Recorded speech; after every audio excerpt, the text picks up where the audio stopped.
Em instantes, mais um episódio do Escuceucast, que tem apoio de Loja Ascadoro, no centro de Bento Gonçalves. Ourives, Casa dos Reparos, tudo para reforma, construção e decoração. Rede de Hotéis da Londer, muito mais do que uma rede de hotéis. Parque Internacional de Esculturas Domadores de Pedra, um museu a céu aberto para explorar cultura, arte e história. Star e Arte, móveis e decorações. SB Churrasqueiras. Há 13 anos, a SB Churrasqueiras é referência em automação residencial e industrial e churrasqueiras e espaços gourmet. Esperança Caminhões, referência na compra e venda de caminhões seminovos. Milani Automóveis, segurança, transparência e qualidade.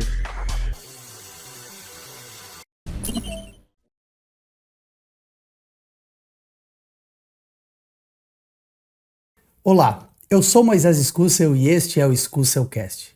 Que bom ter vocês aqui conosco em mais este episódio. Antes de mais nada, eu quero te pedir para curtir, comentar, compartilhar e se inscrever nos canais do Escuceucast no YouTube e também no Spotify. Além, é claro, de nos seguir no Instagram do Escuceucast.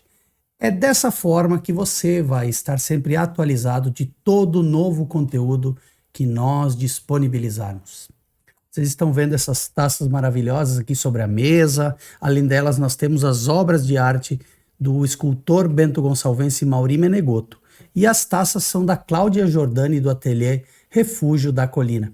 Também quem me acompanha sempre aqui é o escuceuzinho, que eu ganhei da minha amiga Luz Meia, do ateliê da Lu. Todos eles aqui você encontra no Instagram. Mauri Menegotto, Cláudia Giordani, ou melhor, procura como Ateliê Refúgio da Colina, e também o Ateliê da Luz Meia, procura como Ateliê da Lu, que você vai encontrar. No episódio de hoje, vocês já estão vendo aqui sobre a mesa, está toda ornamentada, se é assim que eu posso falar, né? Mas o assunto é um assunto bem diferente e é a primeira vez que nós estamos tratando sobre esse assunto aqui. E para conversar sobre isso e sobre o que nós vamos falar hoje, eu tenho aqui a professora de judaísmo e espiritualidade, Letícia de Oliveira Rissardo. Letícia, que prazer te receber aqui. Prazer é meu, né, estar aqui hoje para poder falar de um assunto tão maravilhoso, né, e que com certeza vai tocar muitos corações, né, porque o que as pessoas estão buscando hoje, né, se não uma shalom, né, uma paz plena, né, e eu espero poder contribuir com o conhecimento, né, que eu adquiro ao longo desses estudos. Certo, legal. Então, vocês viram, nós vamos falar sobre cultura judaica, né, sobre o povo judeu, sobre tudo que envolve, né, e eu queria te pedir, tu é filha de judeus, tu é descendente, como é que é? Isso, eu busquei, né, por conhecer os meus ancestrais e de onde veio a minha família, né, porque o meu sobrenome Rissardo é de casada, mas o de Oliveira é a origem familiar, né, então eu descobri, né, que de Oliveira é um sobrenome judaico. Eu não sabia. E isto, e nosso, né, patriarca seria o Rabino Rav Avraham Benvenisti, ele vivia na região europeia ali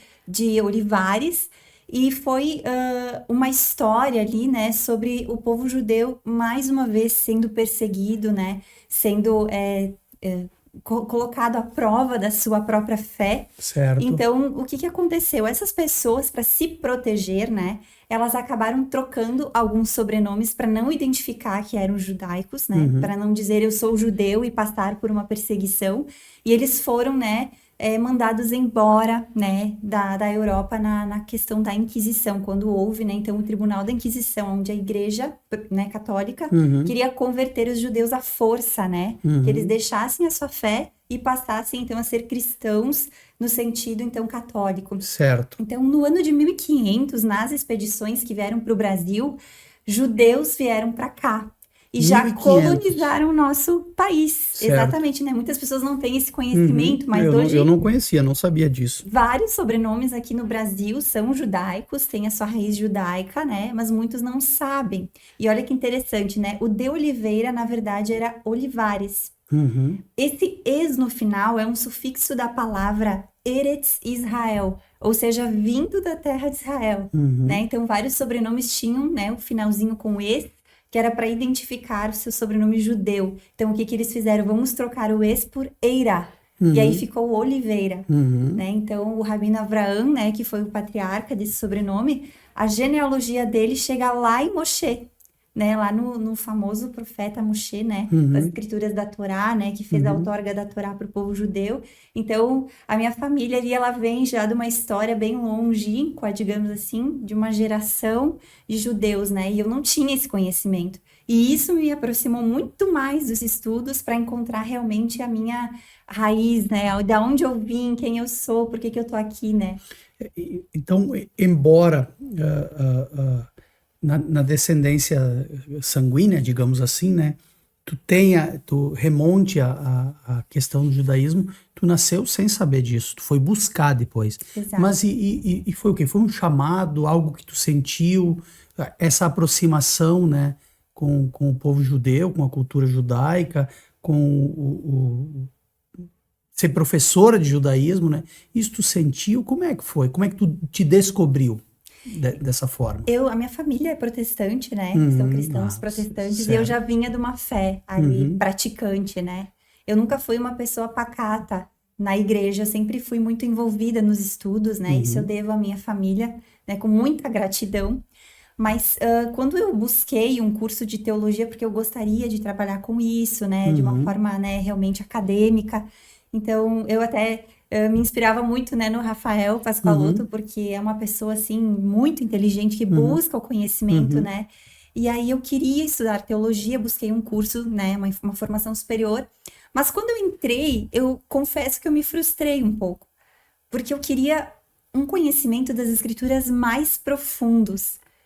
E aí veio um pensamento na minha cabeça, assim, mas eu preciso buscar pela raiz. E a Torá em si, toda a Bíblia Sagrada, ela foi escrita por judeus, conta a história de Israel, e ela foi escrita no hebraico. Então, eu preciso buscar essa fonte, né? Então, eu busquei a Universidade de Israel, entrei em contato com eles, e aí eles me passaram os cursos que eles tinham na época, né? Mas e tu tinha que falar, tu já falava hebraico ou não? Não conhecia a língua hebraica, conhecia alguns termos, porque eu estudava isso, né, na igreja já, mas eu já conhecia uma base linguística, assim, nada que pudesse me dar fluência, né, no idioma. Mas foi requisito para tu começar a fazer um curso na Universidade de Israel? Isso. Foi requisito tu falar o hebraico ou não? Não, tu pode fazer o curso diretamente com eles, né? Ah, certo. E se depois, eventualmente, você quiser viajar para lá, né, tu vai ter contato, de fato, com a língua materna deles, né? Certo. Mas lá, hoje em dia, Israel, como é um estado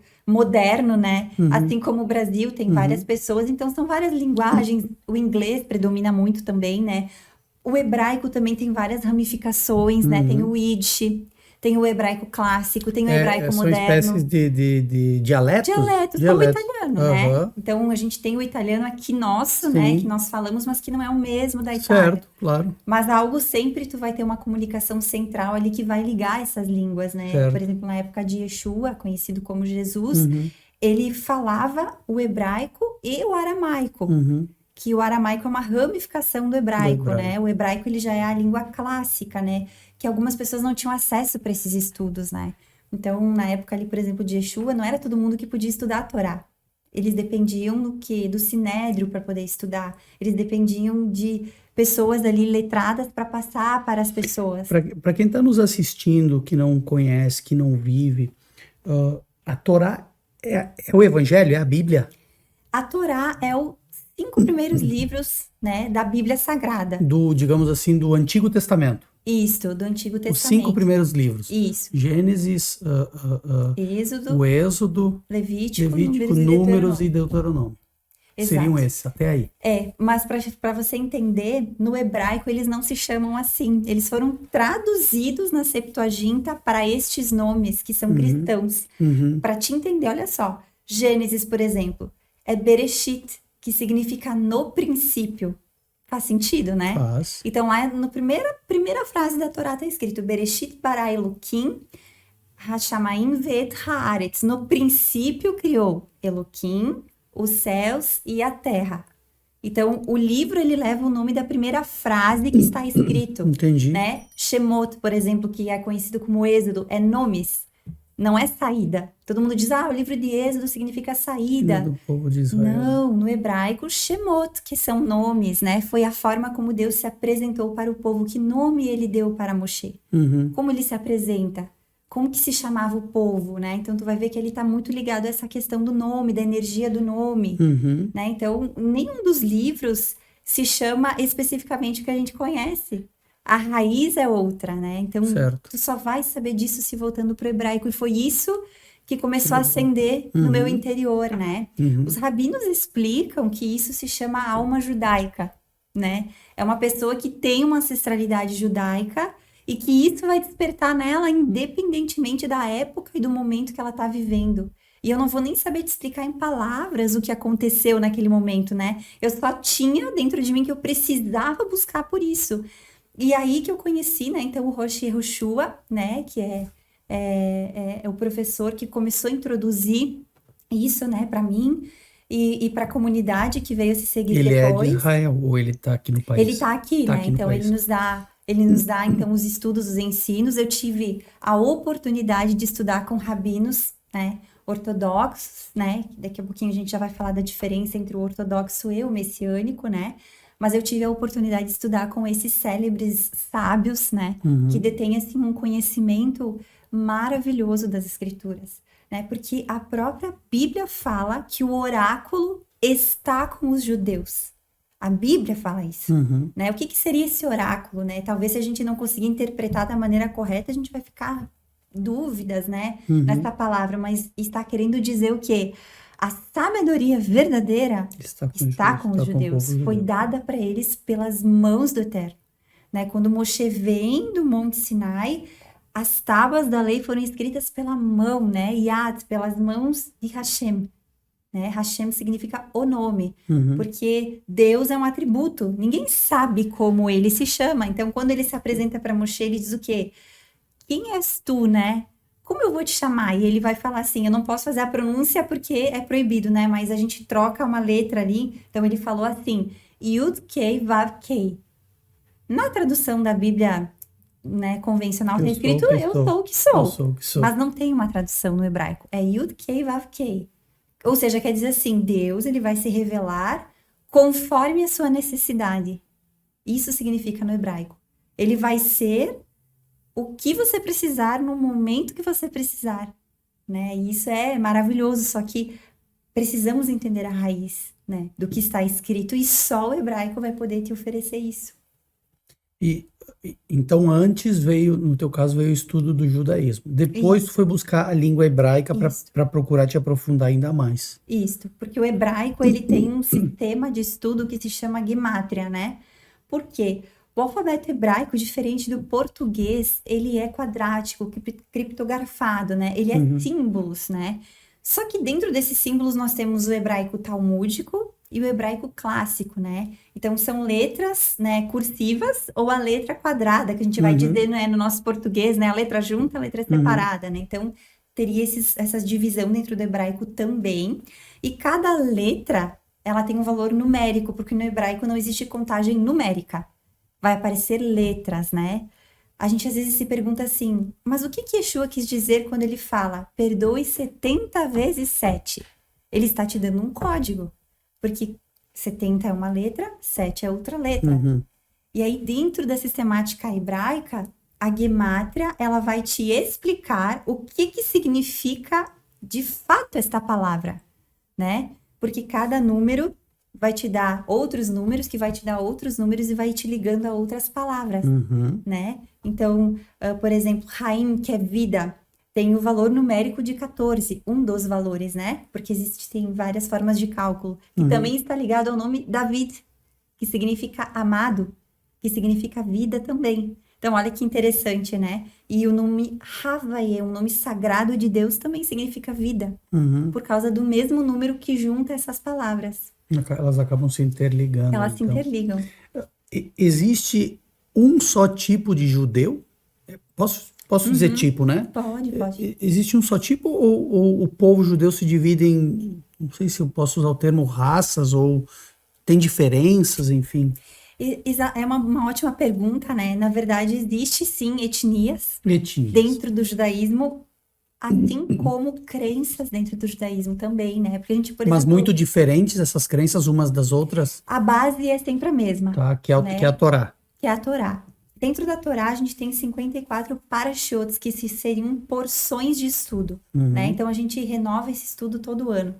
Sempre que iniciar o ano, né, no calendário judaico, que é Rosh Hashanah, que é o cabeça do ano, para nós, no gregoriano, vai ser ali em meados de setembro, né? Mas dentro do judaísmo acontece, né, não juntamente em janeiro, né, como é o calendário solar, mas a gente vai ter ali o Rosh Hashanah, que é o ano novo judaico. Inicia-se novamente o ciclo de leitura da Torá. Então, todo ano a gente lê as 54 porções. Então, Toda a cada Torá. semana é uma porção. E essa porção seria o quê? Seria uma espécie de um capítulo? Isso. Mas na Bíblia ele não está dividido assim. Não. Está dividido naqueles 5 livros ali. Isso, dentro da Torá, ela está dividida por porções. Por quê? Essa foi uma forma entendida para que você pudesse ler todos os dias, né? A porção do dia e que aquela porção te ajudasse a vencer esse dia. Só para mim tentar entender, se é que tem uma forma de eu entender. O que seria a porção? Seria da onde até onde, por exemplo? A primeira porção. Depende, né? Por exemplo, Bereshit ali, né? No princípio vai estar escrito ali a criação do mundo. Tá. Então, por exemplo, a primeira leitura vai ser de Bereshit 1 até o 2, por exemplo. Entendi. Então, ali vai ser a primeira leitura. E aí sim se segue até o Shabat. Tá. No Shabat muda a porção.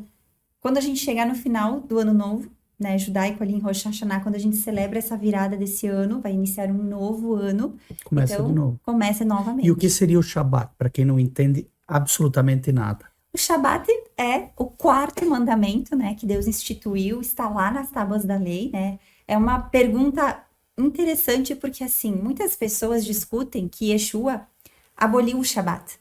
Mas isso não é verdade. Isso é um erro de interpretação. Ele apenas disse que não era proibido curar no Shabat. Ele cumpriu o Shabat como qualquer judeu, né? Yeshua veio da raiz judaica, nasceu numa família judaica, fazia os costumes judaicos, usava o tzitzit, usava a kippah. Ele era um judeu, então ele celebrava o Shabat. O que é o Shabat? O Shabat é um presente que Deus nos deu. Por quê? Do início da semana ali, que começa no domingo, né, o primeiro dia, até a sexta-feira, nós trabalhamos muito. Nós estamos ocupados com assuntos, né, mundanos, digamos assim, no sentido de trabalho, é casa, é resolver problemas, é fazer comida, é muitas coisas, né? Mas o Shabat, ele é separado para você receber um renovo espiritual, para você parar tudo, para estar com a tua família, para celebrar que o Eterno te deu mais uma semana de oportunidades, né? E recarregar essas baterias, digamos assim, que foram, né, sugadas durante a semana. Isto é o Shabat, é celebrar a semana que você vivenciou, agradecer por ela e seguimos, né? Seria o sábado, é o sábado. É o sábado. E isso se traduz num ritual? Isto, num ritual. O Shabat, ele começa sempre ao pôr do sol. Qualquer comemoração judaica, na verdade, o dia para o judeu, ele começa no pôr do sol, Entendi. né? Do dia até o pôr do sol do seguinte dia, que vai encerrar aquele ciclo, né? Então, nada do que eu estou te falando aqui está fora da Torá. E tudo isso está lá na Brit Hadashah, que é o Novo Testamento. Né? Tudo isso está interligado nos dois escritos, né? Eu até não gosto de falar antigo e novo, porque não é, na verdade, um antigo, né? Ele é tão atual quanto o que se segue depois, né? Certo. Então, o Shabat, ele começa ao pôr do sol da sexta-feira. Então, todas as famílias judaicas se reúnem nos seus lares, né? No pôr do sol. E isso é feito um acendimento, né, das velas do Shabat, né, que, na verdade, por que se acende as velas? É para ser um marco daquele dia. Ó, estou começando o Shabat. Então, você acende. Por quê? Porque a luz foi o primeiro ato da criação divina. Então, quando tu acende as velas, Deus está te lembrando do primeiro ato da criação e também que a tua alma, a tua vida é como uma vela, né? Ela é luminosa, ela é bonita, mas ela só vai durar enquanto tiver aquele pavio, né? E o que seria esse pavio? É a própria Torá, é aquilo que te alimenta. No momento que isso terminar, o que acontece com a chama? Ela vai se extinguir, né? Então, as luzes do Shabat, elas te lembram sobre isso. E aí, as mulheres costumam fazer a halá, que é o pão do Shabat, né? Então, você faz a halá, ela representa a bondade divina. E nós temos o cálice do vinho, né? Que a gente faz o kiddush para Shabat, que se chama a bênção do Shabat. Então, temos o pão e o vinho, né? Então, isso aqui que a gente já se lembra da ceia, né? Da Santa Ceia, da famosa Santa Ceia, né? Que temos em diversas religiões, né? Se apresenta dessa forma. Mas isso surgiu lá na época de Moshe com a instituição do Shabat. Certo. E aí é feito esse ritual com as velas, com a ceia, e depois há um período, digamos assim, de recolhimento, ou seja, terminou o ritual, vai dormir, volta à rotina, como é que funciona? Todo pai de família, né? Ele vai vestir o seu talit, ele vai vestir a sua Depois nós vamos kippah, falar sobre isso, quero saber o que é cada uma dessas coisas. Ele senta na ponta da mesa e ele celebra, então, todo o ritual do Shabat. Nesse momento, a gente costuma fazer canções, a gente costuma recitar Tehillim, que são os famosos salmos, né? Então, a gente costuma recitá-los, né? A gente costuma conversar. Como foi essa semana? Como você está se sentindo? Discutimos a Parashá, que é a porção do estudo da Torá que se passou naquela semana, né? Certo. Então, tudo isso é feito na mesa do Shabat. Certo. Ah, legal, legal. E não tem um tempo pré-determinado, Não. Vai até a hora que todo mundo quiser. E é só a família ou pode ser um grupo de pessoas? Você pode convidar alguém para participar na sua casa. Normalmente, no sábado pela manhã, as pessoas se encontram nas sinagogas, né? Para fazer o serviço da Minhá, o serviço da manhã, né? Então, ali vai começar o serviço do Shabat na sinagoga. Mas é opcional. Se a pessoa quer estar lá ou se a pessoa quer ficar na sua casa, não tem problema, né? Entendi. Mas a maioria dos judeus se direcionam para suas sinagogas no sábado pela manhã. E tem isso de não trabalhar no sábado? Ou tem? Tem. Por quê, né? Porque não se trabalha no sábado? Porque você já ganhou 6 dias para trabalhar. O 7º dia é para você descansar, né? É claro que aqui, o que acontece? A gente está aqui num mundo ocidental, né? Então, hoje, por exemplo, às vezes a gente não consegue uma dispensa do trabalho. Isso não pode te frustrar, de certa forma. Ah, eu quero cumprir o Shabat, mas eu não consigo. Vou pedir demissão da minha empresa? Não, calma, né? Muito mais vale a intenção do teu coração do que propriamente um ato físico. Porque às vezes você tá lá fazendo o Shabat, mas o teu coração não tá no Shabat. É muito mais válido você... Precisei buscar o sustento aqui, mas a tua intenção é celebrar o Shabat. E esse momento vai chegar que você vai poder parar tudo e ficar no Shabat, né? Porque o que acontece hoje em dia, a cultura cristã faz isso no domingo.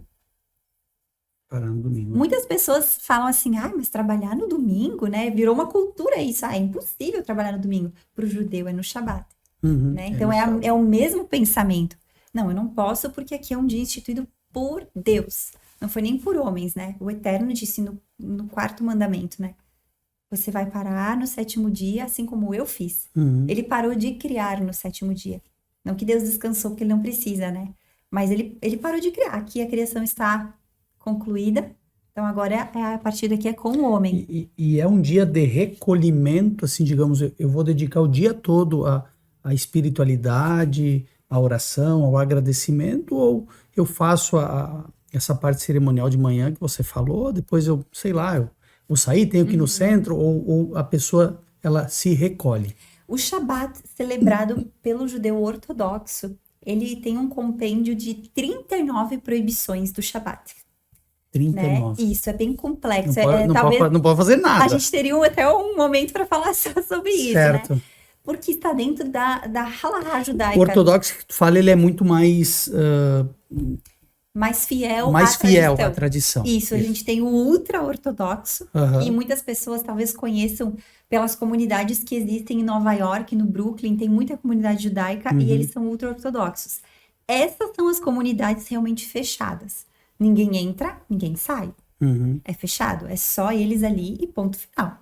Aí nós temos o judeu ortodoxo, que daí é um pouquinho mais liberal, porque ele não vive isolado, né? 100%, digamos que 80%, né? Mas não é porque o judeu, ele tem preconceito com os outros. É porque eles têm muito medo do antissemitismo. Então, isso faz com que o judeu acabe de certa forma, se isolando, né? Por exemplo, as sinagogas ortodoxas não recebem gentios, pessoas de outras fés, por exemplo. Nem judeus convertidos podem estar lá. Tem que ser realmente de família judaica que eles conhecem, pelo medo do antissemitismo, porque qualquer pessoa pode entrar lá e fazer um atentado, né? Então, é muito delicado.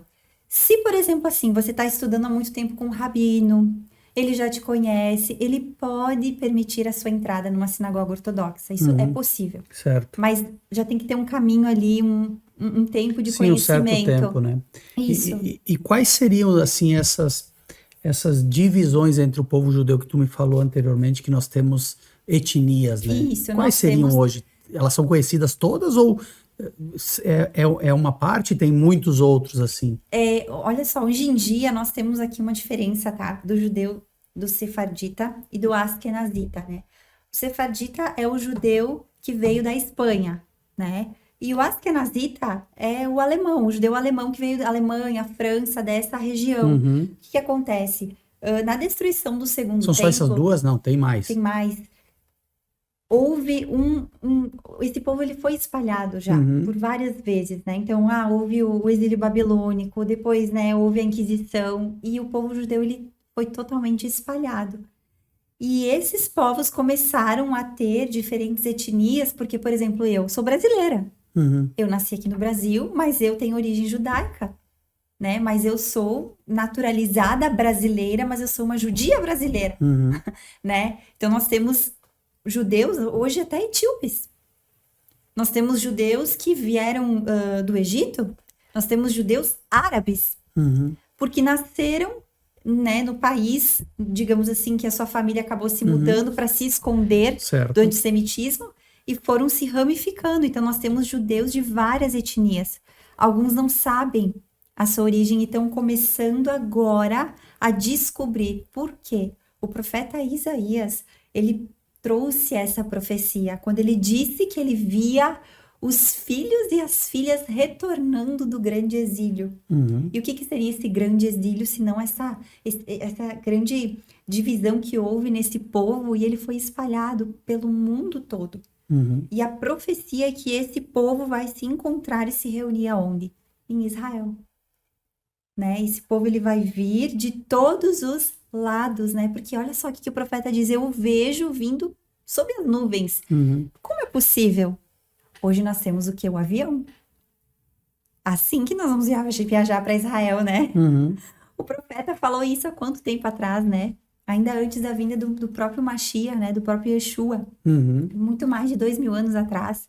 Então ele já via isso, que o povo ia se espalhar, mas ele ia voltar, né? E nós cremos o quê? Por que o povo precisou se espalhar? Para que ele pudesse levar as boas novas, né? Para todas as pessoas, para ser acessível para todo mundo, né? Existe um midrash, né? O midrash, ele é como se fosse um apêndice da Torá, né? Um ensinamento rabínico que diz que quando Moshe recebeu a Torá no pé do Monte Sinai, todos os povos do mundo estavam presentes.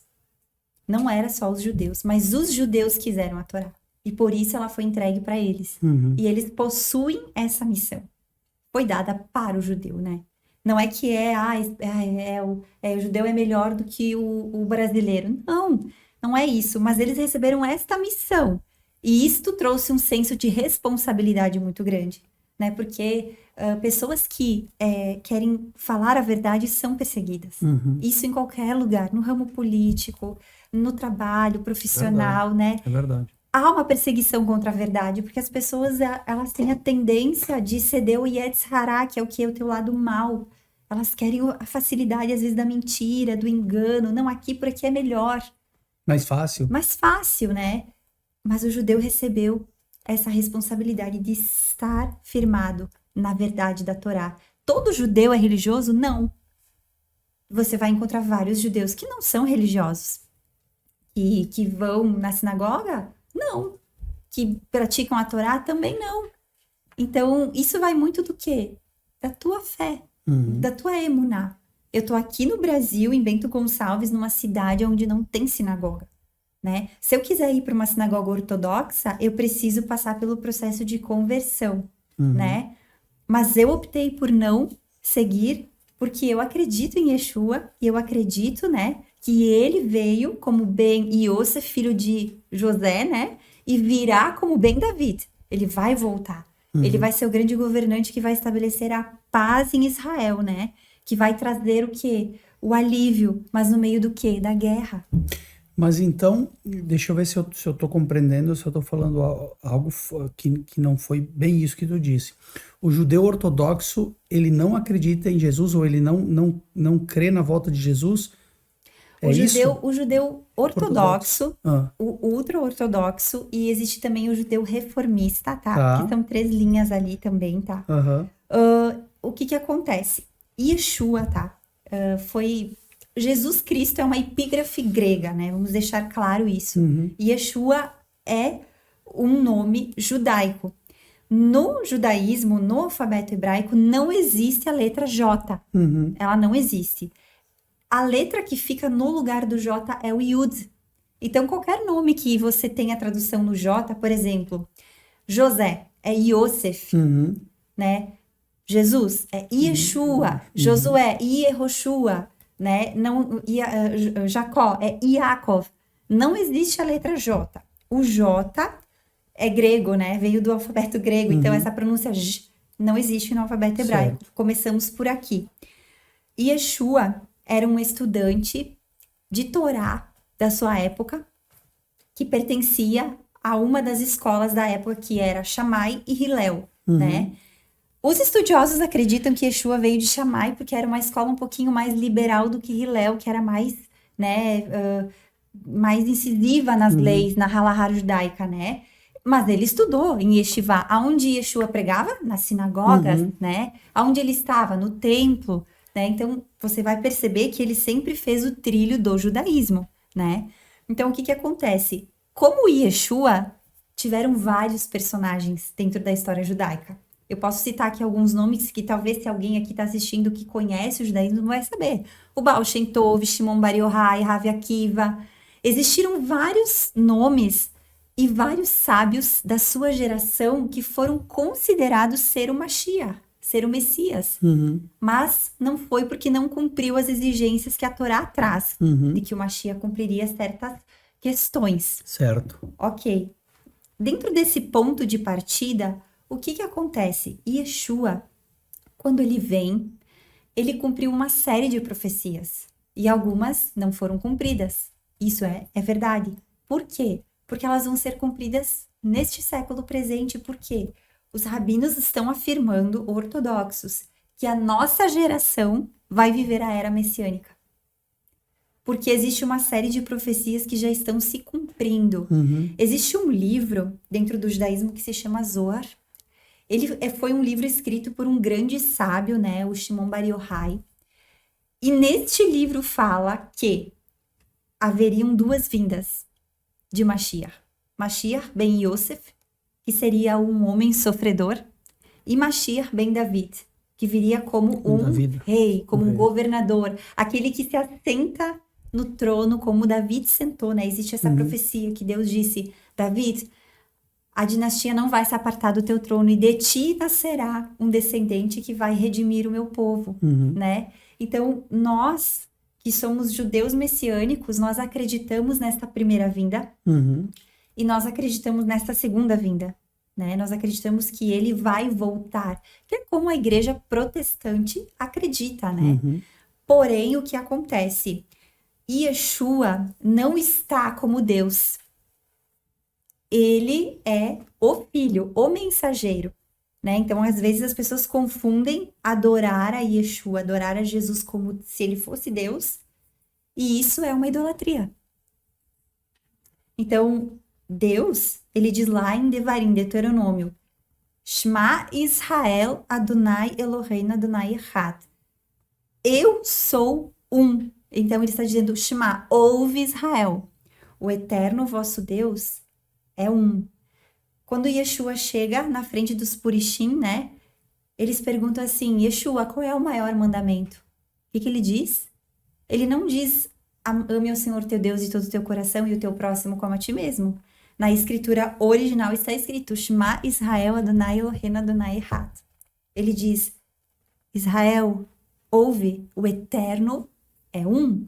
Quando Yeshua diz, ora ao Pai, ele mesmo orava ao Pai. Ele é o quê? Ele é o caminho. Ele é o modelo a ser seguido. Ele é aquele que traz a Torá de uma forma clara.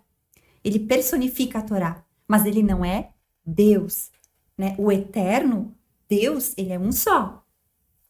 Mas permanece a compreensão de que ninguém vai ao Pai senão por mim? Por Isso Yeshua, permanece. por quê? Ninguém pode chegar a Por mim, Deus não, diretamente. por ele, né? Sim, mas Ninguém pode, não tem como. é Antes, através de Jesus. havia Moshe, Yeshua. né? Moshe, depois vieram os profetas, havia os Kohanim, que são os sacerdotes. Ninguém nunca foi a Deus diretamente. Deus selecionava o quê?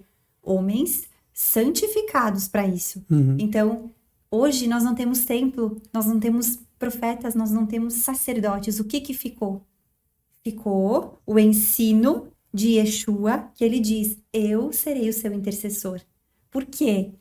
Dentro da lei judaica, né, aprende-se que um tzadik, ele tem o poder de levar você até Deus. Como assim, né? O que é um tzadik? Tzadik é um justo.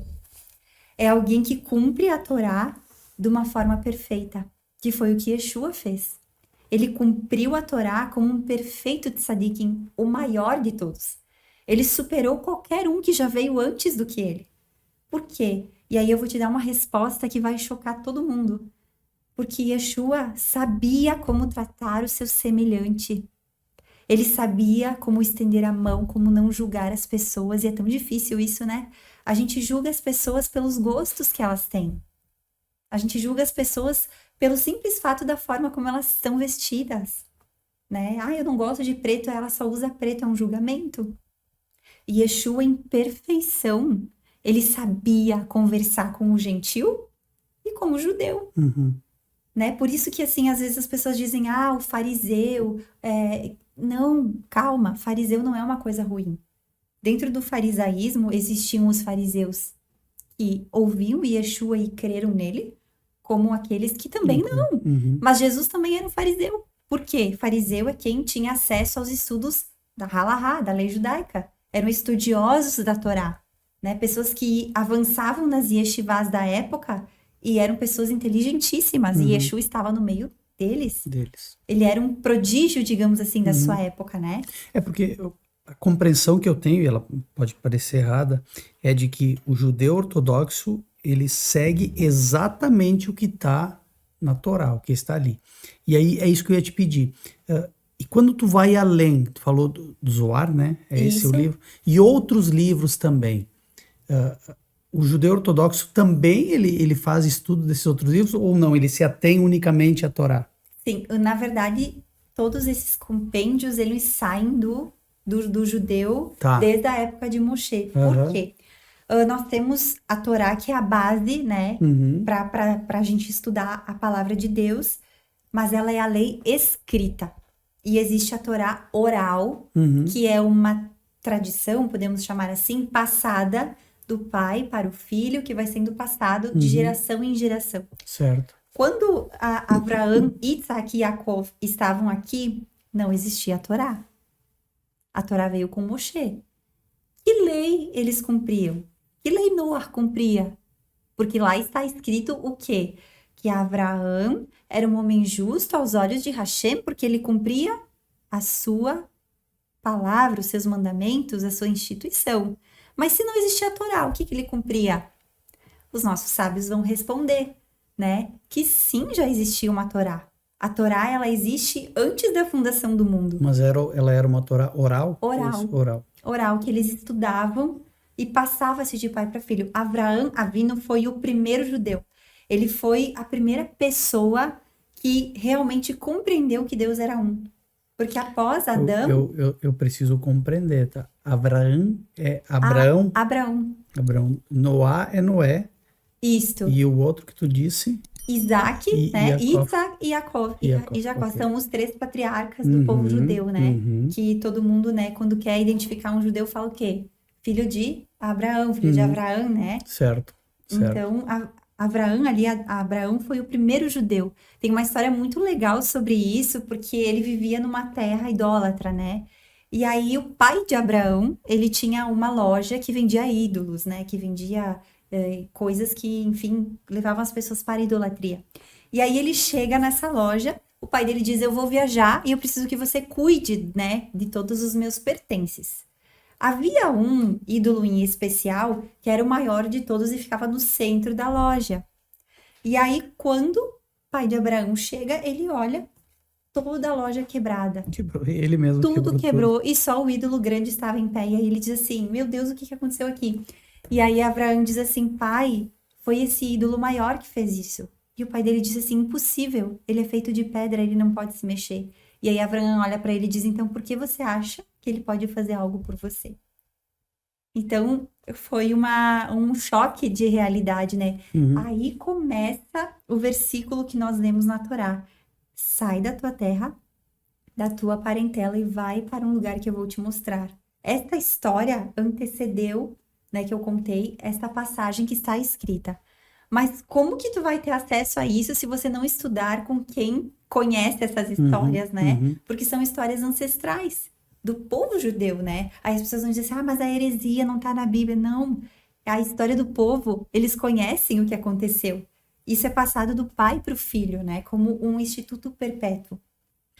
Então, Letícia, quer dizer que quando a gente fala em judeus ortodoxos, né, a gente pode ter a compreensão de que Jesus foi por eles, digamos assim, denunciados por ir além da Torá, ou por ter uma compreensão diferente do que eles tinham com relação à Torá? Exatamente. O que acontece, né?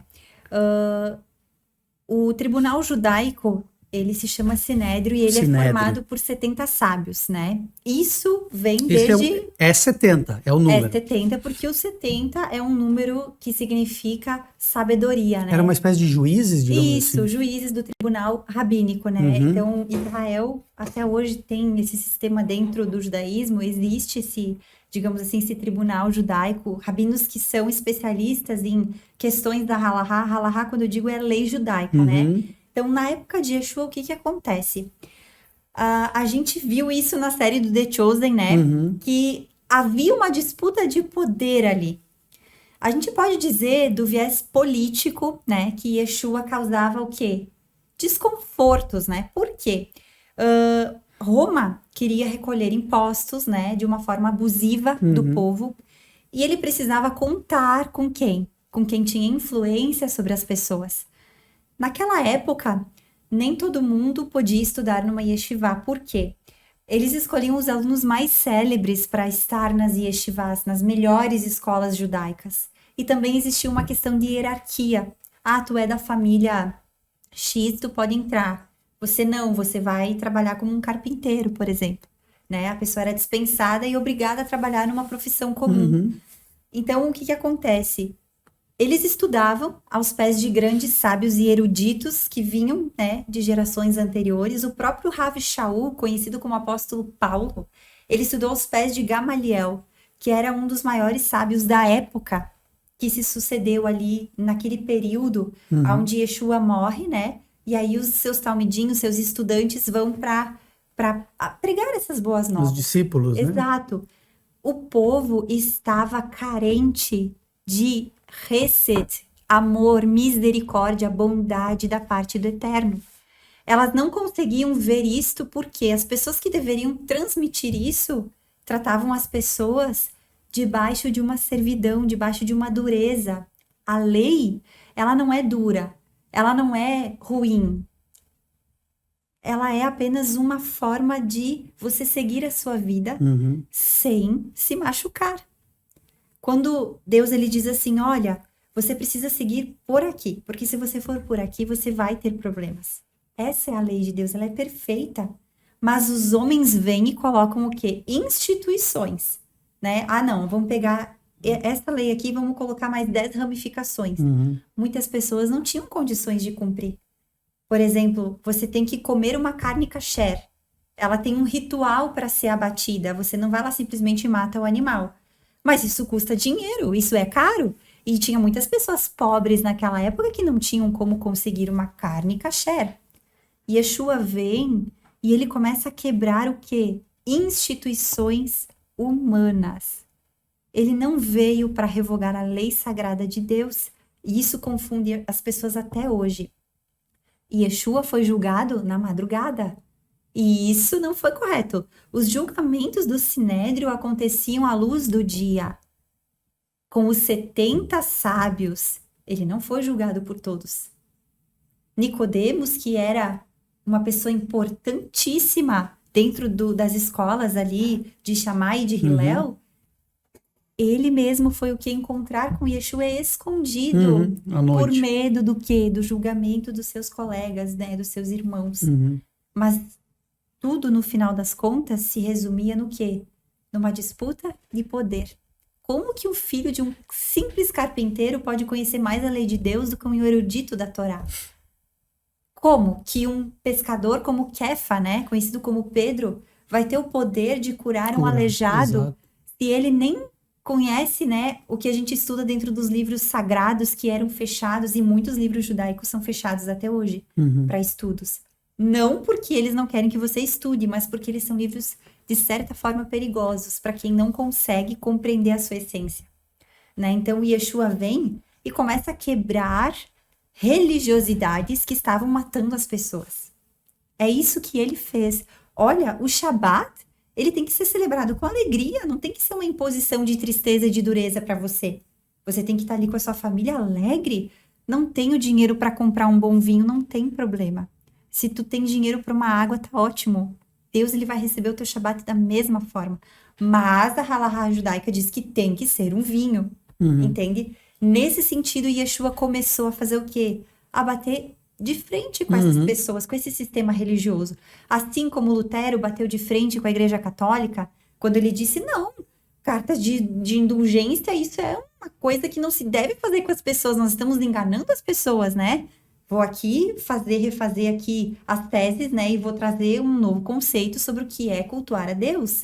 Lutero, da mesma forma, digamos que ele foi um mártir, né? Na religião protestante ali, da mesma forma Yeshua dentro do judaísmo. Por que que o ortodoxo não crê que o Jesus Cristo ali, que nós conhecemos, é o Mashiach, é o Messias? Porque ele não cumpriu algumas profecias, né? Mas dentro do judaísmo ortodoxo existem rabinos e judeus que ainda se intrigam com isso. Não está claro se é ou se não é.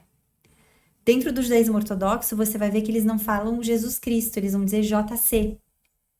E eles abominam os estudos ali do Novo Testamento, da Brit Hadashah. Jesus não veio para ser aceito. As pessoas que fazem as coisas certas, elas não devem querer ser aceitas, porque é impossível. O mundo, ele foi criado num sistema de opostos. Quando tu quer equilibrar o bem para trazer a revelação divina, o mal ele vai se opor. Isso é normal. Não é que o ortodoxo seja mau. Os seus olhos estão encobertos. Por quê? Eles têm o segredo da Torá e se eles quisessem, eles trariam a vinda do Mashiach hoje, porque eles sabem praticar a luz divina. Só que Deus encobriu os olhos deles para que a gente pudesse ter acesso à Torá. Os não-judeus. Então, olha só.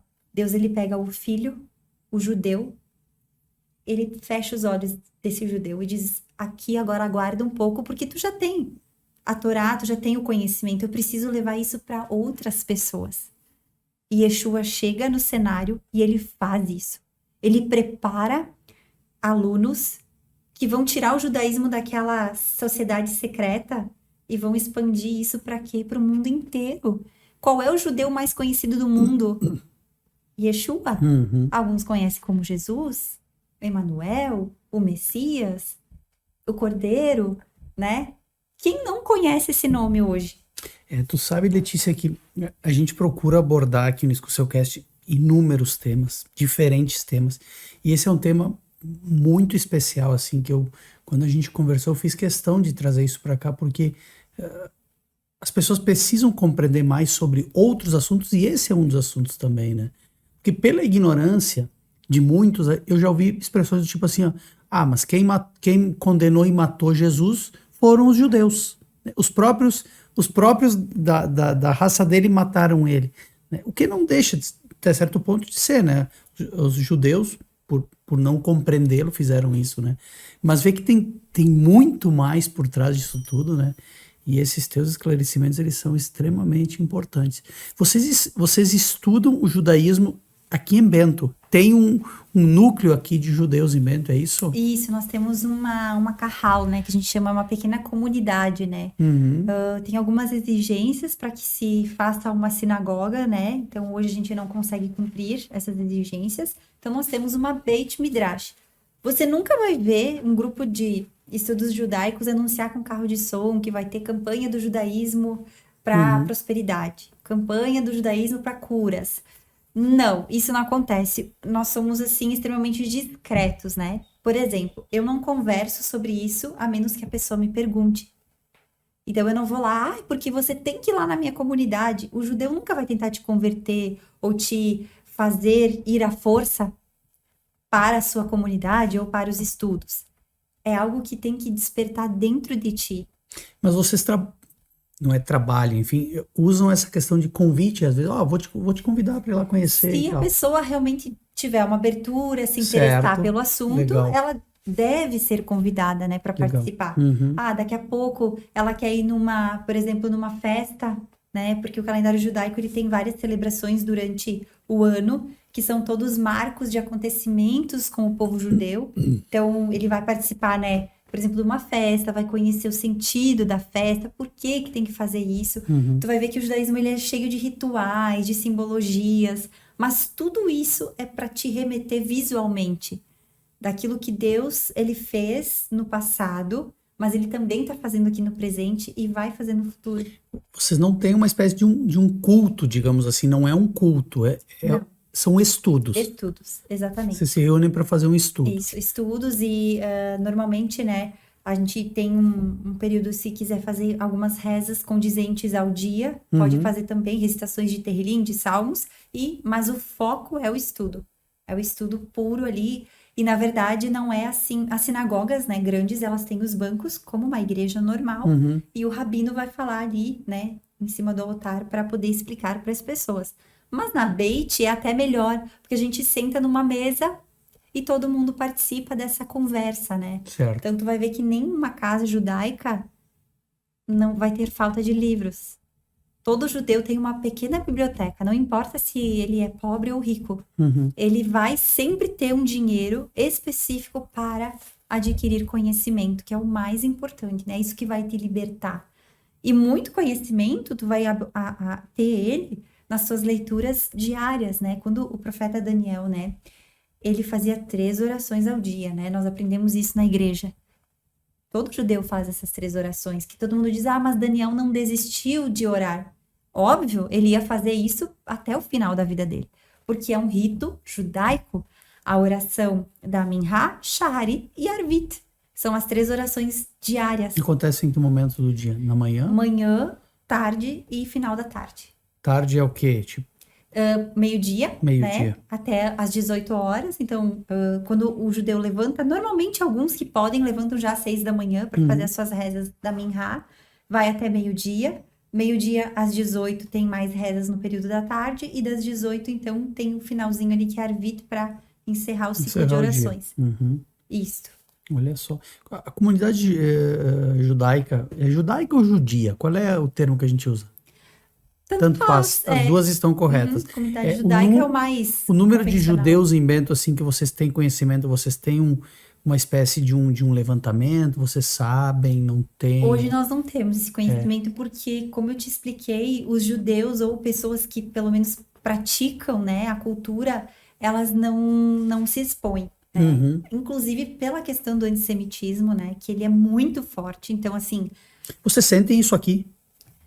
Tu chega a sentir? Sim, porque às vezes você vai falar até o nome judeu, a pessoa mas você foi já aquilo que eu te sente. falei, né? Mas quem matou Jesus foi os judeus. E E aí a pessoa já é uma não tem ideia errada. conhecimento. É uma ideia errada, porque Yeshua foi assassinado de uma forma injusta, né? Porque ele foi condenado na madrugada, mas era um interesse político de Roma fazer isso, um interesse religioso de alguns, né, rabinos da época, né? Porque Yeshua também era um rabino, né? Ele era rabino dos seus 12, né? Exato. Então, ele foi condenado por alguns rabinos ali que até ali no The Chosen vai mostrar por trás dos bastidores que eles mesmos tentavam condenar ele, porque ele estava falando coisas que não era para falar para as É isso pessoas. aí, exato. Entende? Então, não foi todos os judeus, né? Muitos creram. Quando Pedro faz a sua primeira pregação lá em Atos, ele está falando para a comunidade judaica. Quando são convertidos várias pessoas, né? Essa palavra conversão, ela não está bem empregada. Na verdade, são pessoas que estavam voltando à essência do judaísmo, né? Então, elas estavam voltando ao quê? A palavra de Deus. E a gente vê a série essa de The Chosen, ela explica algumas coisas, né? Quando você fala em questões políticas, tem um trecho que eu não me lembro qual era a discussão, mas enfim, eles estavam querendo condenar Jesus e estavam de muitas formas tentando achar uma maneira de culpá-lo, né? E aí tem um momento que dois rabinos conversam e um diz para o outro assim, eles vão para um julgamento e lá sai uma espécie de uma lei, eu acho que era, não sei qual era a legislação, e aí ele diz, mas então agora através dessa lei eu queria condenar Jesus. Aí o outro diz para ele, não, mas fique contente, porque nós já conseguimos aprovar uma lei que não condenava Jesus, mas era uma nova lei, né? Então a gente vê que a questão era política, Exato, né? político. A gente vê isso hoje no nosso próprio país, em várias questões, né? Não precisamos entrar, né, em detalhes, mas nós vemos pessoas querendo acusar outras indevidamente, né? Por quê? Porque tá fazendo certo. Isso acontece desde sempre, né? Quem tá dentro da política sabe melhor do que eu, né? Pois é, Sobre isso, né? Quando tu quer fazer o certo, você é perseguido. verdade. E Yeshua queria fazer o certo, né? Ele queria mostrar a Torá na ótica correta, porque ela foi sendo perdida. Imagina que o povo ele passou por exílios, ele se misturou com a Babilônia, ele se misturou com outros povos, com culturas pagãs, e tu vai sendo contaminado com isso, não tem como. E aí chegou um ponto que aí as pessoas estavam perdidas, né? Por isso que ele diz, eu vim aqui chamar os doentes, ou seja, as pessoas que precisam voltar para o caminho correto, né? Ele não veio condenar o que o Sinédrio estava fazendo, mas eles entendiam dessa forma. Entendi. Né? O que nós temos aqui sobre a mesa? Vamos falar um pouco disso agora. O que é isso? Né? Aqui nós temos alguns símbolos, então, né? Então eu vou falar primeiro da kippá. Então a kippá, lembrando que são utensílios masculinos, especificamente masculinos, né? A mulher judia não tem isso. Ela usaria um lenço. Um lenço. As casadas usam um lenço, né? Então, perguntar por que eu não tô com um lenço agora. Bom, primeiro, porque você pode optar por usar os lenços durante as suas rezas ou as leituras dos estudos, né? Da Torá, enfim. Então, não teria uma necessidade de eu sair aqui com um lenço, enfim, né?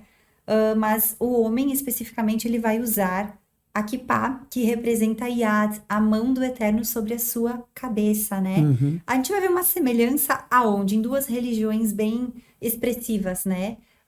Nas pessoas que professam a fé ali na Umbanda, Quimbanda, enfim, nessas religiões africanas, tu pode ver que os pais de santo, né? Eles utilizam o quê? Um chapéuzinho, né? Na cabeça. Os bispos da Igreja Católica, os padres utilizam também.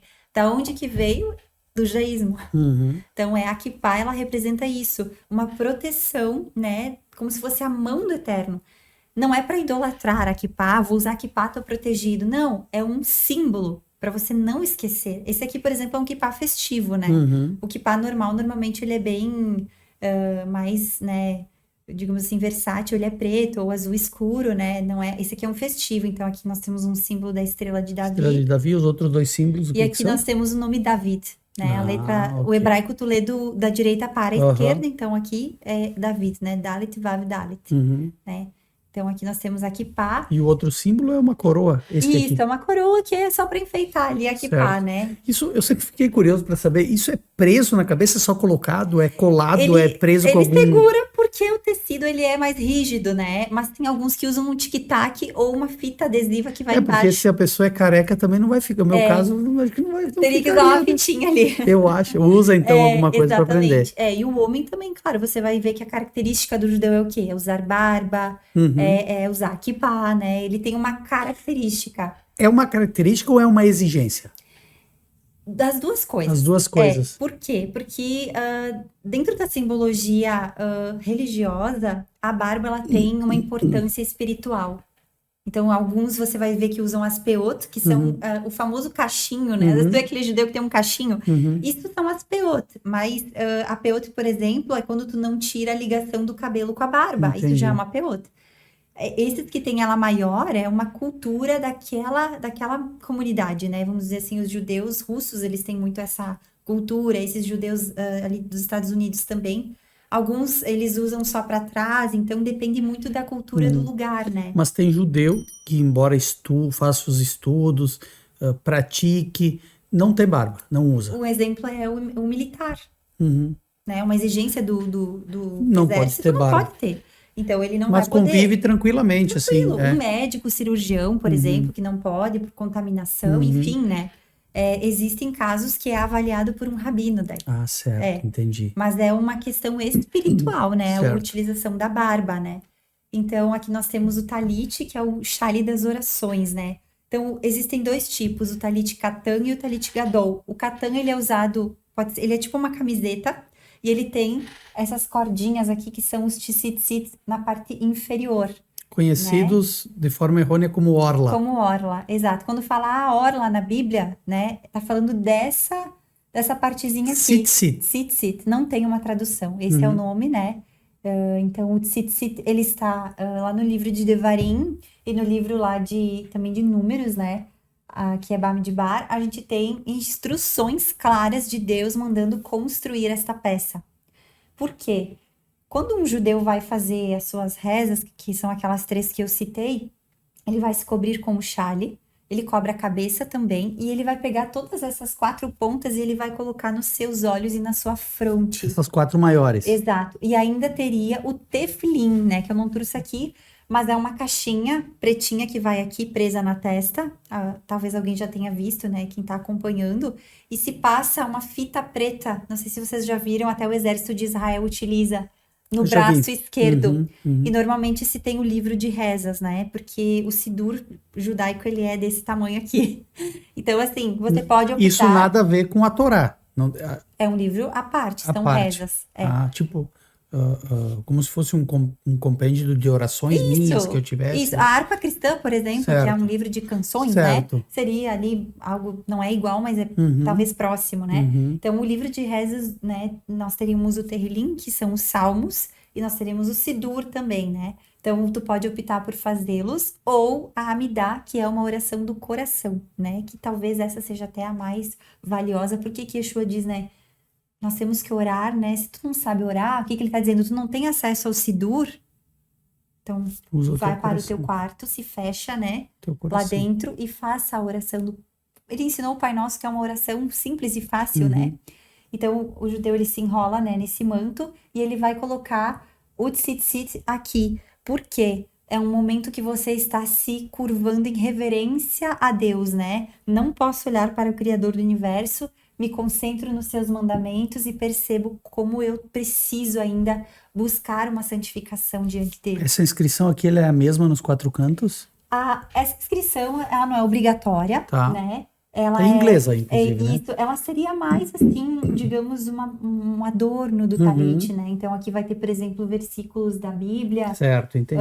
Alguns vão colocar letras, símbolos não é uma inscrição padrão para todos. Isso. O que é exigido no talit, realmente, é que ele tenha o tzitzit, né? E ele tem uma medida também padrão. Esse aqui não é o maior, tá? Existe um maior ainda, que ele é bem grandão.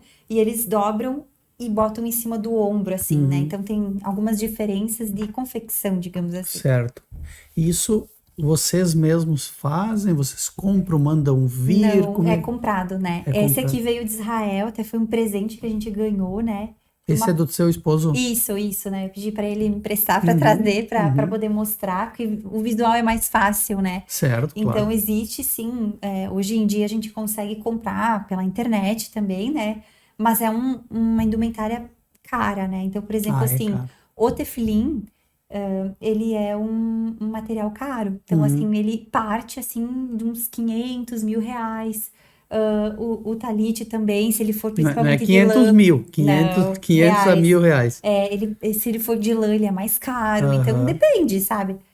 Você vai encontrar kasher, que seria... E o homem judeu tem tem mais, tem Pode vários, ter quantos quiser, quantos quiser. indiferente. Normalmente, assim, vai ter sempre aquele que tu vai ter um apreço maior, né? Uhum. Por exemplo, os kippá, a kippá, né? A kippá não é o kippá, né? A Aqui kippá porque representa a mão divina, né? Então, esse aqui é um festivo, mas tem o que tu usaria todo dia. ele não é necessariamente branco, pode ser preto. Eu vejo Preto é o preto, né? convencional, Preto é o isso. O convencional. preto maior é do judeu, então, russo. O preto Entendi. menor, ele vem da cultura sefardita. O vermelho é para quem tá na yeshiva. Então, depende também, cores e modelos E aqui tu mudam. tem uma espécie de uma sacolinha para levar, guardar dentro, Isso, assim? porque é proibido encostar o tzitzit no chão, né? Entendi. Então, tem que ter um cuidado. Sempre que terminou a reza, é dobrado com respeito, né? Como eu disse, não se idolatram, né, os símbolos, mas Uhum. dele é um lembrete Um lembrete. e uma representação de algo muito sagrado, né? Deixa eu ser um pouquinho polêmico agora. Vamos ver se tu vai me responder ou não, né? Como é que o povo judeu vê os dons? Como é que vocês veem os dons, por exemplo, de cura? Né? Um judeu pode receber um dom de curar alguém, por exemplo? Você, a Letícia, eu vou curar alguém porque usando Deus me deu esse dom. Tem isso. E se eu te responder que o dom de curar está dentro de você mesmo? Deus, ele já imprimiu isso em você. Todos têm esse dom. Como assim, né? A gente vai pensar, como assim? Mas lá, Shaul não está dizendo que ele deu Eu o dom falei dom assim, de né? cura especificamente, mas outros dons, né? Existem o dom de línguas que é Aham. muito mal interpretado. O conhecimento, a sabedoria, é muito mal interpretado essas vertentes, né? Por quê? Porque quem discutiu isso foram teólogos. Eles não foram na raiz perguntar para o judeu o que isso estava querendo dizer especificamente, porque Shaul era judeu. Ele não formou igreja, Yeshua não formou igrejas. Por quê? A igreja surgiu muito tempo depois de Yeshua. O cristianismo mesmo, ele foi surgir ali no século II, né? Se não me falha a memória, talvez o Rafael Pascoloto pudesse ajudar nessa hora, né? Mas ela surgiu depois. Essa expressão igreja não existia nessa época, né? Então, Yeshua não diz assim, sobre esta pedra eu vou construir a minha igreja. Opa, peraí, acende um sinalzinho vermelho. Sobre esta pedra eu vou edificar a minha kahal, comunidade. Ou seja, todos aqueles que quiserem se aproximar do ensino. Porque senão tu limita. Tu tá dizendo que aquela pessoa não pode estar aqui. E não é isso que a Torá quer. Ela quer abraçar as pessoas porque todo mundo é um pedacinho de Deus. Como assim? Porque você é uma alma. E essa alma veio de onde? Se não do divino. Quando Deus criou o primeiro homem, ele criou a humanidade. Ele colocou um pouco dele em nós. A cura especificamente. Nós estudamos sim sobre isso, né? Antigamente e até mesmo hoje em dia, o que acontece? Existem grandes rabinos, grandes sábios que se aperfeiçoam nisso de uma forma mística, né? E isso seria assunto para um outro podcast porque ele é muito amplo, né? Mas o que Tudo, na verdade, acontece? que nós falamos aqui, daria para desdobrar, assim, e acho que daria para fazer um podcast só sobre a kippá. O que acontece, né? Normalmente se levava a pessoa até esse sábio, que era o caso de Yeshua, né? Levavam a pessoa doente até Yeshua, porque ele sabia a reza específica para fazer e ele tinha uma conduta irrepreensível para que ele fosse um canal através, né, dele. O poder de Deus, ele podia vir do alto e aparecer aqui neste nível, digamos assim, né? Que para o hebraico é Malhut, né? Que seria este plano aqui físico. Então, quando a pessoa está doente, por exemplo, é uma orientação que ela procure um sábio, né? Para que ele possa orientá-la. Por quê? Quando nós transgredimos a lei de Deus, a nossa alma, ela começa a entrar num conflito muito grande. E lá dentro ela começa a buscar pela divindade, mas o teu corpo não está permitindo. O que ela faz? Ela começa a gerar doenças em você. Porque ela quer voltar para Deus. Ela vai dizer assim, eu não vou ficar num lugar onde está me levando para o escuro. Eu quero ir para a luz, eu quero para o meu Criador. Nesse caso aqui, o teu corpo ele vai falar contigo. A tua alma ela vai colocar uma dorzinha aqui, por exemplo, no ombro, e ela não melhora. Aí você trata ela, né? Tá, curei com remédio. Voltou pro pulso. Aí curou aqui, voltou e assim por diante. Sabe aquela pessoa que ela nunca consegue encontrar uma satisfação, seja na parte psicológica, seja na parte física, é porque tem alguma coisa errada na alma dela. Quando ela conseguir fazer uma reflexão e um autoconhecimento, mas isso vai precisar ter a Torá ali para ela entender o que ela precisa refletir da parte de Deus, a cura vai acontecer. Por quê? Porque nós fomos criados a partir de 4 elementos, do fogo, do ar, da terra e da água. Cada um desses elementos, ele está ligado com as letras que eu falei que Deus se apresentou para Moshe. O Yud, né? Kei, Vav, Kei. Quando a gente bagunça isso, a gente deixa os nossos elementos contaminados pelas coisas ruins, imagina que a gente bagunçou todo o nosso sistema divino. E aí o que acontece? O que era de bom para vir para nós não consegue vir. E aí que começam as doenças, aí começam as depressões, e aí começam as ansiedades, e aí começam todos os problemas que nós enfrentamos. Quando a gente começa a alinhar isso, é como se canais espirituais fossem desbloqueados. Por isso que Paulo lá, o Rav Shaul vai falar que existe o dom, né, da língua. Que língua? Da língua hebraica. Aí eu conheci o hebraico, agora eu preciso fazer o quê? Interpretar o hebraico. Eu preciso entender o que está escrito aqui. Ok. Agora vem o dom do conhecimento. Você vai alinhar o conhecimento. O que é o conhecimento? O conhecimento é um canal e a sabedoria é a água. Do que te adianta ter sabedoria se tu não sabe canalizar ela? Entendi a língua, estudei o que significa, agora eu vou canalizar essa sabedoria. E aí virão o quê? Os milagres e as curas. Quando a gente alinha essa sabedoria, que ela desce pelo conhecimento, ela se transforma no quê? Num ato físico, né? Então, resumidamente, a cura é um dom dado para todos. Não está especificamente com o pastor A, com o padre X, com o pai de santo X. Todos têm esse dom. Só que a grande questão é como ativar ele. Porque quem melhor do que você mesmo para rezar por você mesmo, claro, para orar por você mesmo? Existe uma fé maior.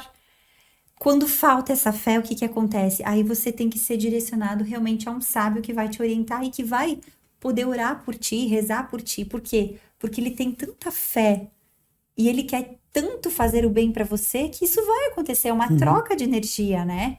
Mas a grande questão é que todo mundo pode ser curado de tudo. Basta saber canalizar essa sabedoria da forma certa. Perfeito. Conversamos um bom tempo aí sobre judaísmo. Eu queria te fazer uma outra pergunta. Tu me disseste que tu é professora de judaísmo, né? Isso. Tu dá aula regulares sobre isto? Digamos assim, tu vive disso? É a tua profissão? Ainda não, né? Mas eu tenho aí um planejamento para daqui 5 anos, né? Eu já trabalhar apenas com a psicologia e o judaísmo, né? De formação, tu é psicóloga? Eu estou estudando. Tu está estudando psicologia. Estou estudando, né? A psicologia para poder... Tu é formada em teologia ou não? Não me formei, eu larguei o curso, né, na metade e comecei a estudar na Yeshiva, né, Zeit Yosef, que eu estou me formando nesse ano aqui, né? Então... Tu parou a teologia porque não era bem aquilo que tu... Isso. Daí o que acontece? Eu fui para uma Yeshiva judaica, né? Então que é essa que tu falou da Universidade de eu estou me Israel. formando agora, né, nessa questão teológica, então é dentro da filosofia do judaísmo mesmo. Então agora esse ano aqui eu me formo e eu, por enquanto, eu dou aulas apenas na minha comunidade, né? Entendi. E se as pessoas às vezes me questionam ou perguntam, né, eu interajo às vezes pelas minhas redes sociais, né? Que no caso hoje eu só tenho o Instagram ali, mas eu tenho alguma coisa ali que eu consigo compartilhar, né? Então, mas isso vai ser a minha profissão daqui 5 anos, já estabeleci um objetivo. Tá bem. Teu esposo também, professa a fé? Isso mesmo. Uhum. Judaica, né? Isso. Ele foi através de ti ou De mim. através Isso, de você? porque ele vinha de uma educação católica. Aham. Né? Então a gente acabou se unindo ali e juntos a gente foi buscar por essa perspectiva, né, que a gente tinha e não estava sendo suprida de nenhum dos lados, né? Certo, perfeito. Tem 2 filhos? Isso, a Isabelle, né, de Aham. 11 anos, e o David, que está fazendo 1 ano. Ah, tá Daí certo. essa Kippah foi feita para ele. Ah, legal, legal. Bom, Letícia, fiquei muito feliz pela nossa conversa. Como a gente disse, nós teríamos inúmeros desdobramentos e poderíamos ficar falando sobre o tema por horas, né? Talvez por dias. Mas o objetivo é que a gente possa, com o podcast, abrir um pouco mais, né, para as pessoas do conhecimento, não só do judaísmo, mas diferentes temas que nós temos trazido aqui, né? E o tema que tu nos trouxe hoje, ele é de uma riqueza de informações fantásticas, tá? Eu quero te agradecer muito pela disponibilidade, por ter topado estar aqui conversando sobre esse tema. Fiquei muito feliz, né? E vou passar a palavra para ti te despedir, então.